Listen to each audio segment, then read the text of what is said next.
The new Hyundai Sonata with America's best warranty. Peace of mind for you. Are you getting enough to eat? Are you dating anyone? Come on, Mom. And one less thing for Mom to worry about. With a better warranty than any Accord, Camry, or Altima. Have you called your Grammy? Yes.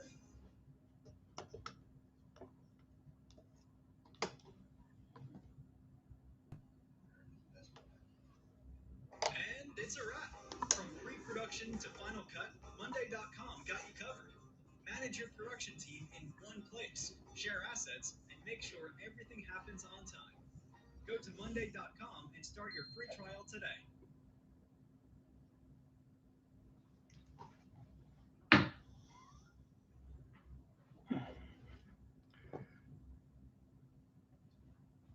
Because they really have no love for anything except abstractions.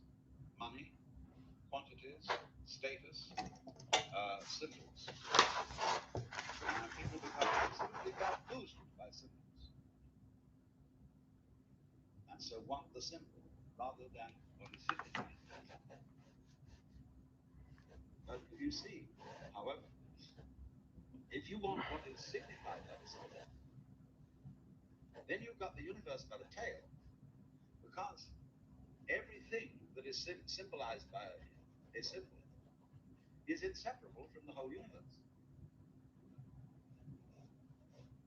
When you, in other words, you catch a fish, it's not just a thing called a fish you've got.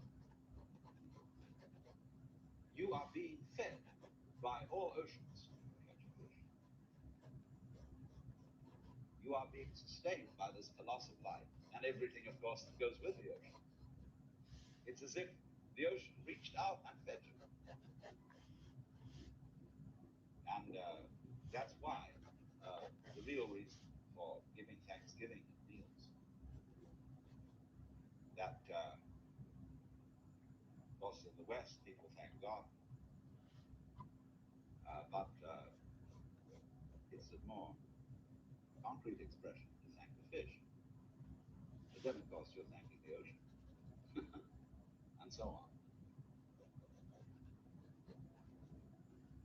So this attitude now of a new vision of nature, not as something chopped up into bits, so that we could look upon the universe as an assemblage of things, as if somehow or other there's all this collection of galaxies and stuff floating around.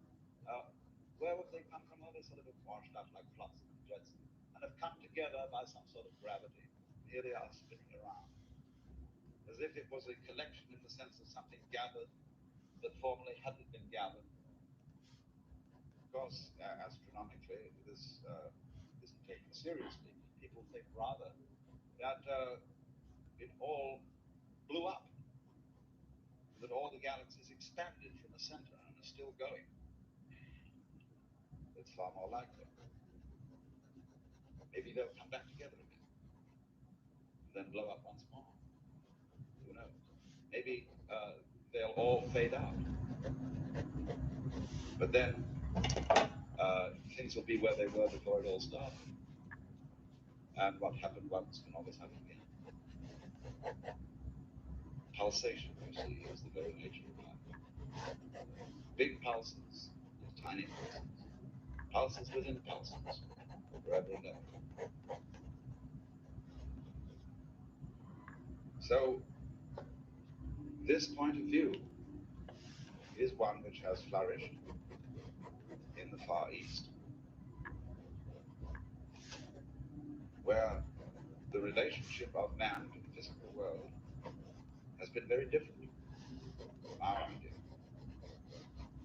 And this raises some curious problems, because the great civilizations of the Far East, particularly the Chinese and the Japanese, did not, until coming into contact with Europe and the United States, did not evolve a technology. Because they didn't evolve a technology, they had all kinds of problems for which we, let's say, that made them backward. They had problems of disease and famine and poverty. And we say, well, the poor benighted Chinese, we have nothing to learn from them because their civilization didn't do the things we've done. But what we don't realize so badly is that this technology which we produced is very recent. It is only in the middle of the 19th century that we really got going on this. And note that before that date, we permitted as perfectly ordinary proceedings judicial torture, slavery, child labor, filth of unspeakable proportions, and plagues, and all that sort of thing was just the way it was anywhere else in the world, in Europe. But we forgot that we have short memory. We could sing in church, all things bright and beautiful, all creatures great and small, all things wise and wonderful, the Lord God made them all. The rich man in his castle, the poor man in his gate. He made them high and lowly, ordered their estate. Now that verse is today eliminated from the hymn. Because it's saying, you see, that the stations of life, fortune and misfortune, riches and poverty, are God-given. And since nothing can be done about it. And people tend to accept states of affairs about which nothing can be done. And nothing could be done about it until the Industrial Revolution. And then, of course, the minute that starts, everybody wants it. The Chinese want it, the Indians want it, the Japanese want it, and so on. But the Chinese, for some reason or other, you see, did not develop technology. Now, why didn't they? Why did we? There isn't any simple answer to that question. But one thing that we should note, there are various geographical reasons. And this is not the only reason. But when you look at the map of Europe, you will notice that it's very wiggly. It's full of inlets, harbors, and all like this. See? China, by contrast, is a great solid landmass. So is India. The Europeans were preeminently sailors. And it is highly possible, to begin with, that all the great early technical discoveries were the work of seafaring people. This is one of Buckminster Fuller's theories. That in quite ancient times, there were rather independent seagoing people who had their own culture, who knew that the world was round, who had great navigators. And from them we learn such things as the hoist, cranes, that the first real houses were open. Hey, what's up? And that trade and the cross-fertilization of different civilizations and different cultures was a work of sea travel. With the machinery necessary for sea travel. You're not depending on a horse. You're depending upon something a human being has made and upon a very high form of technology, because sailing is a direct exemplification of man and nature in cooperation. Rowing is different. Rowing is a rather unintelligent way of propelling a boat because it requires a great deal of effort. But sailing is so skillful because you are simply using the energy of nature. You are flowing through nature effortlessly by using the forces around you in a clever way. When you want to go against the wind, you tap. You get the wind to blow you into it.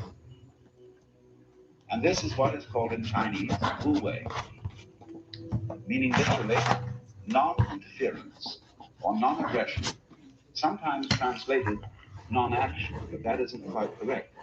Wu wei is acting in accordance with the field of forces in which you find yourself. Therefore, in splitting wood, you split with the grain, because that is the way the course of things, the Tao, is arranged. So any skillful person will therefore always inquire, what is the nature of the field of forces in which I find myself? The Chinese would ask, what is its li? And the word li means, what is the organic pattern of this situation? And then act in accordance with it. Don't ever force it. Suppose then you are sawing. You will find that if you push the saw, you will make a jagged cut. And you will get impatient. When any people saw wood impatiently, they always make a mess of it. But the saw has its own weight. And if you get the sensation that the saw is doing the work, see? It's not quite true, your muscles are involved, but you get the sensation of the saw doing the work. Then you will make a good cut. See that the saw is sharp, and let it do the job for you. You will find in all crafts that the same kind of thing happens. When anybody develops some skill, when you sing, you get the sensation that the song is singing itself.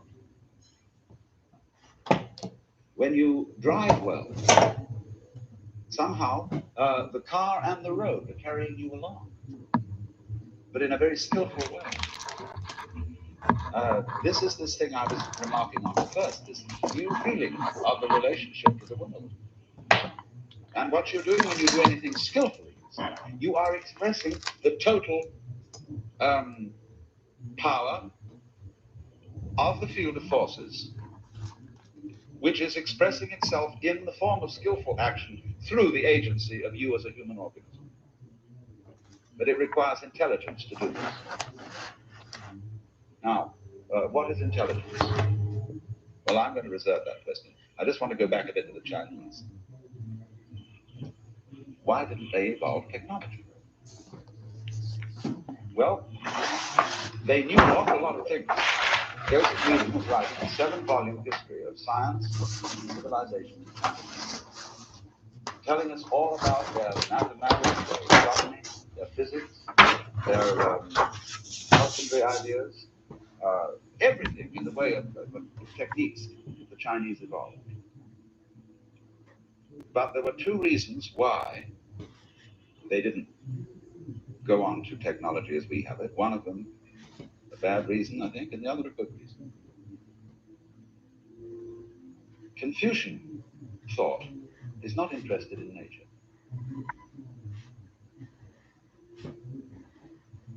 It is humanistic, interested in human relations, but very scholastic, because it's based on a literature. In other words, the great Confucian classics exercised a rigidifying effect upon Chinese culture, even though they were a great principle of order, social order. But just in the same way as when you get any scripture, the Bible, the Quran, Science and Health would keep the scriptures, anything like that, and people said that's the authority, then you're stuck. And then you get the situation of the astronomers who said, the theologians who said to Galileo, we won't look through your telescope because it already says in the book how the universe is working, and the book can't be wrong. We know. And people who get stuck on books always think they know. And it's happening today. When somebody advances an absolutely outrageous proposition for science, lots of scientists are so blind they say, well, that's impossible. It couldn't be. Because many scientists aren't true scientists. They are rigidly defending a conception of the universe which requires that everything be as dull as possible. That the universe be absolutely boring and stupid above all. And therefore anything that reveals something that science can't account for, Some events, all events that science can't account for, are simply ignored. And Charles Fort was a man who devoted his life to collecting records of events and occurrences for which there is no reasonable scientific explanation as yet. And the trouble is, all these events are rather unusual, because science only studies the usual. And you have to have an event happen several times in order to study it scientifically. Say, well, it happened and we all saw it. And then the scientist comes in, it's like, when you get sick and you call in the doctor and all the symptoms vanish. And so, your car goes wrong. And you take it to the mechanic and nobody can make that funny noise it was making and so on. So, in the same way, science comes around and says, well, you say you saw this thing happen. Well, I'll observe it, but it won't happen.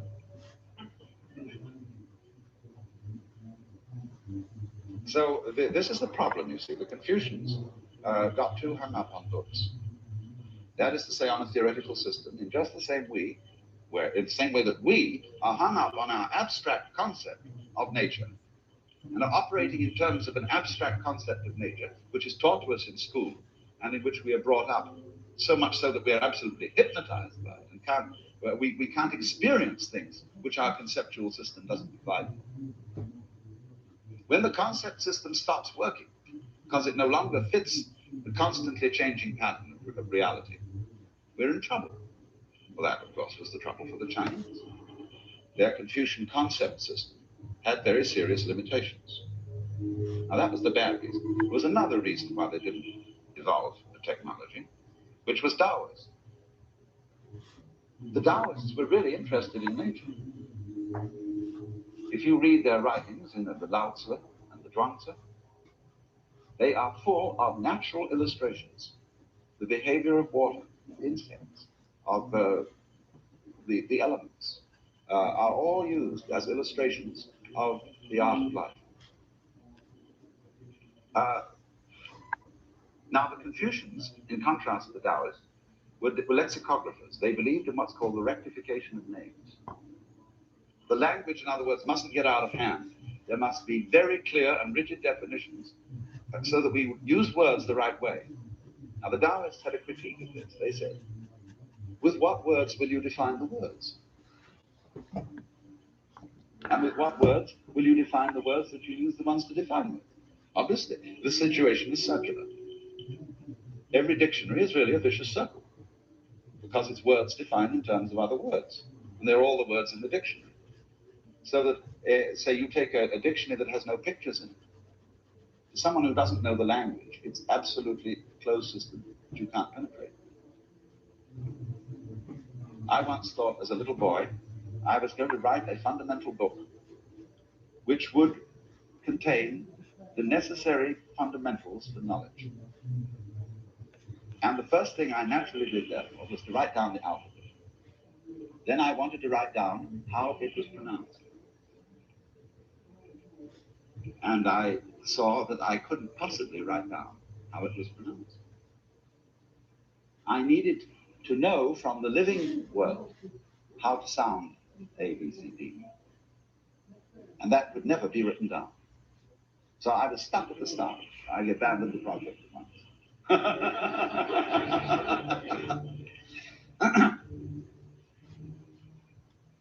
So the Taoists laughed at the Confucians on that account. But also, they felt that nature was organic. It was, they saw so vividly that it was a single living organism of immense complexity. And thus, they never thought of it as consisting of separate parts. Just as the head goes with the feet, and as the stomach goes with the brain, they arise mutually, together. They are different, but not separate. And therefore, they were very cautious about interfering with anything. Furthermore, their theory of politics was quite different from the Confucian. Confucian politics is based on the idea of rulership. There is the emperor. There is the family, which is strictly hierarchical structure of authority from above which must be followed and obeyed by those below.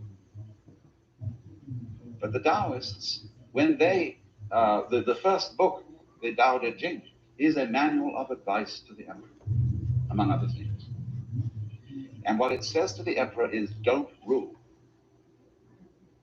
Because the great Tao flows everywhere, both to the right and to the left. It loves and nourishes all things, but does not lord it over them. And when merits are accomplished, it makes no claim to them. Therefore, the emperor is to be retired, disappear, be rather more like in our own local government, the sanitary engineer than the mayor. To have a kind of anonymous quality of being underground and of being the one who allows a democracy. Because the Taoist feeling is that you get cooperation from people best by letting them cooperate rather than compelling them. Now, contrast this with a Western theory in which the world is seen not as an organism, but as a mechanism. Now, what's the difference? A mechanism has replaceable parts. It is fundamentally an assemblage of parts. An organism isn't. Furthermore, a mechanism has a governor. And an organism apparently doesn't. It may have a network of governors, all working together in a kind of reticulate pattern. But take, for example, does the brain run the body or does the stomach? Which is the more important? Well, there's two schools of thought, of course. The stomach people say, well, stomachs are really fundamental. They were what was there first. Because an organism, really eating is the important thing. But the brain helps the stomach find food. That's what it's really doing. It evolved in order to develop eyes and ears to sneak around and find out things to swallow. So that's the stomach theory. Then the brain theory is that it's true that the brain is perhaps a later development than the stomach. But that means that the stomach was just the forerunner for the really important character to arrive on the scene. And all the stomach does is it gives fuel to the brain. And the operations of the brain in terms of culture and all that sort of thing are what life is really all about. Now, actually, both theories are right and both are wrong. The arrangement between the head and the stomach is mutual. They arise together. Now, in a system which has a boss, it's different.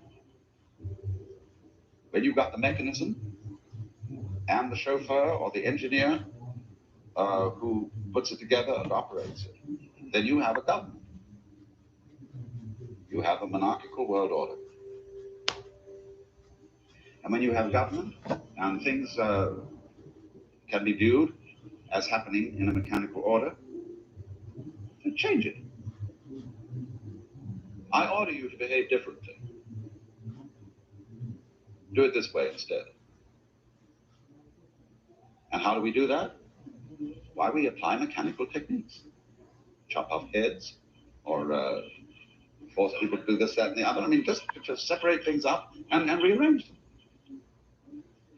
So then, because in the West, we went through the phase of Newtonian mechanics, which arises out of the theory that the physical world is an artifact, that it was made by an architect or a super cosmic engineer and governed from above by law, we thought up the idea of explaining the behavior of things by mechanical causality.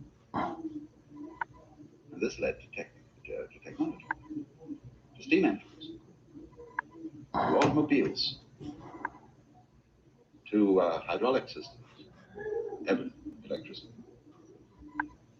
But when we reached a certain point in that development, we started wondering. We just started discovering all kinds of processes for which the mechanical analogy does not apply. It did us well up to a point. But now, in quantum theory and in biology, in these two things in particular. An organic way of looking at things is clearer, is nearer to the way they're operating than a mechanical way. And therefore, the philosophy of Whitehead is probably the greatest organicist in the West. Reads just like the philosophy of Zhuangzi. It's the same view of the world. So that somehow, just at this moment of the development of technology, when we suddenly see it's a lot more complicated than we thought it was, and that our project to change the universe is not going to be as easy as even H.G. Wells imagined. It is just at this moment that this Chinese wisdom becomes available to the West. And we can understand it because it's now talking our language. It's talking of the language of relativity. The whole Zhuangzi book starts out, and that's a marvelous chapter on relativity. Relativity of the opposites. The interdependence, the mutual interpenetration of everything that happens. We've discovered it. So there is possible then, isn't there, at this point in history, of civilizing technology. Put it that way. We could almost say naturalizing technology. Technology came in as a barbarian, very competent barbarian, all stealing, all glittering with force of arms. And technology is busy transforming the face of the earth into its own image, which is the image of a machine, covering the earth with concrete. But good technologists know that these freeways will be obsolete in the distant future. Grass will grow up into cracks and they will vanish. Because we shall take to the air like insects. And all our wires and cables, all that terrible stuff will vanish. Because we shall be able to transmit electric power without using it. We shall abandon telephone. Suddenly, as it were, the whole mechanical structure will vanish because it was only a step, what Desjardins calls a peduncle. That is, when you got an amoeba separating, it goes apart and there's a thin little, like an hourglass neck joining them. And then they separate, and so there are still two little pear-shaped tops facing each other, and gradually they withdraw and they're balls once again. And well, that little neck and the two projecting pieces, those are peduncles.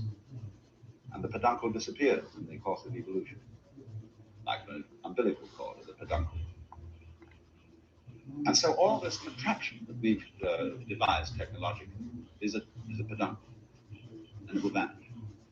Because as we really go about it, we're going to get so that we don't need houses practically. We're going to find ways of, just altering the temperature in the air, living in a grass hut or under an invisible plastic dome. And spread it all so that we don't concentrate in cities. You don't have to. You can just sit and you can dial any book in the Library of Congress and read it on the screen in front of you. All sorts of things like that can be done. So that this also Toynbee in the study of history pointed out that we will become increasingly independent of tracks, roads, wires, and so on, so that the civilization becomes airborne.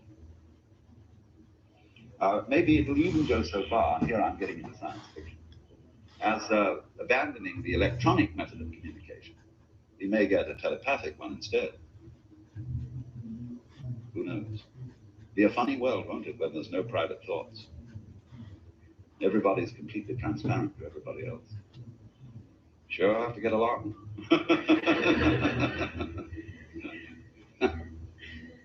Although, as a matter of fact, this distribution will facilitate privacy, because the thing that really militates against privacy is the city.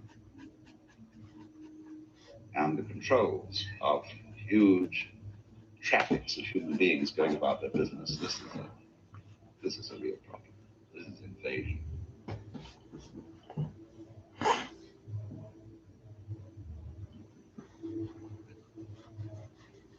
So then, with this, however, this technical type of development, in order to go along those lines, requires that people who are responsible for technical development be well imbued with an ecological philosophy and see the direction of things, so they will not keep perpetuating anachronism. If, for example, the automobile is a hopeless anachronism with the gasoline engine, but it's going to be very difficult to get rid of it because people want to sell oil, or because machine tools would have to be completely made over. It would be terribly difficult for the industry to change. Therefore, we get anachronisms, which blind us to ingenuity and ability to see what could be done instead.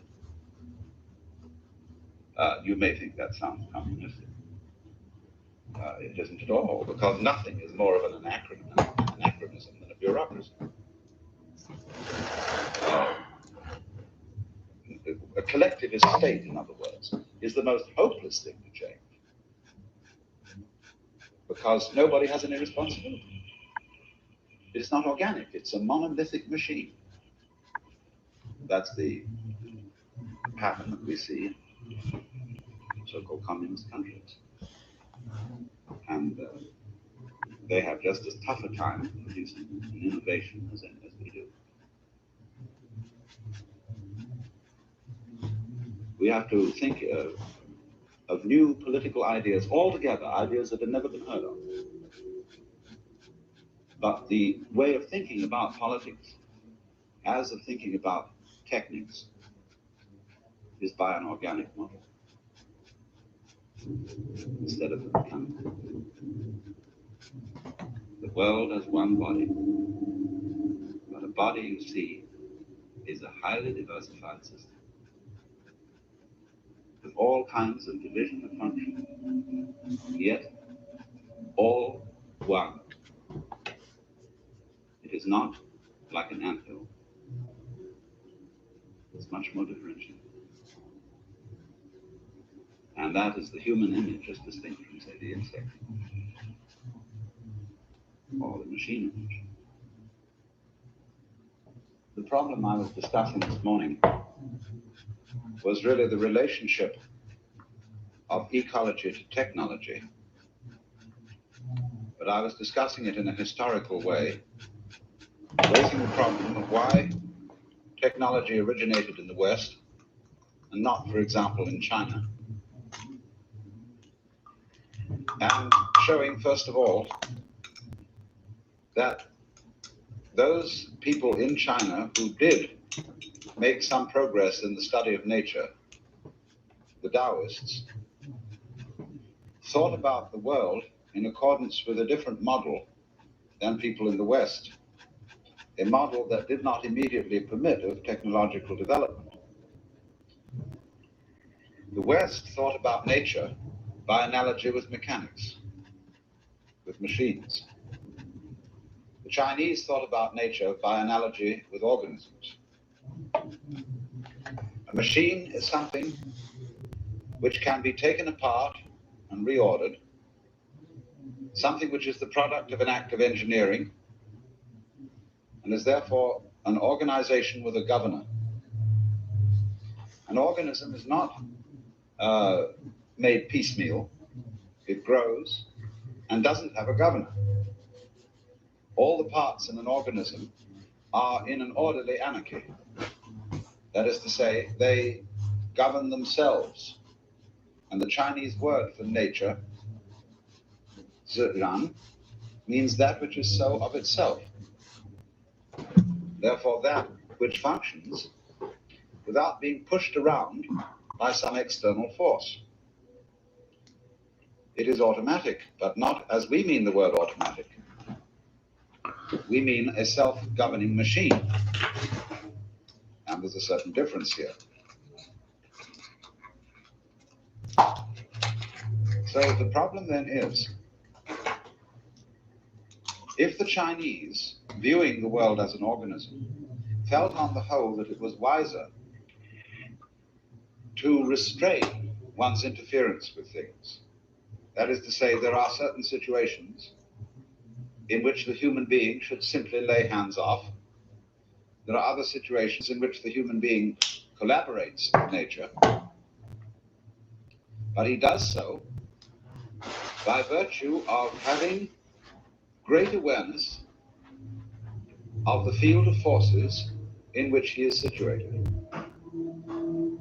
This takes us back, of course, to the point that I made right at the beginning, that you really are the field of forces in which your organism